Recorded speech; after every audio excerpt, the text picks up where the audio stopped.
And हम बात करते 2-2 3-3 महीने में, उनका भी बिजनेस है और ऐसा कुछ है।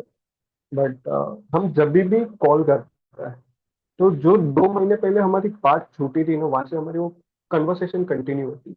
मतलब ऐसा फील नहीं होता है कि हमने बहुत लॉन्ग टर्म तक बात नहीं किया है, ऐसा कुछ फील नहीं होता है। बट उसको बोलते हैं अनकंडीशनली, मतलब कुछ एक्सपेक्टेशन है ही नहीं दोनों साइड से।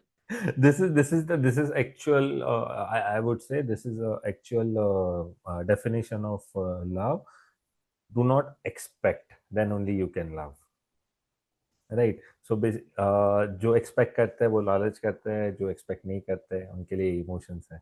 Great. This is thank you so much for giving us a new definition in this podcast. હા, પ્રેમ, લાગણી કે લાલચ, એનો ત્રીજો એપિસોડ જે હિન્દીમાં છે એ અમારા યુટ્યુબ ચેનલ પર લાઈવ છે. એની લિંક તમને મારા બાયોમાં મળી જશે. ત્યાં જાઓ, જુઓ અને અમને કમેન્ટ કરીને બતાવો કે તમને એપિસોડ કેવો લાગ્યો. અને જો તમને અમારા પોડકાસ્ટ પર ગેસ્ટ થવું હોય તો અમને ડીએમ કરજો.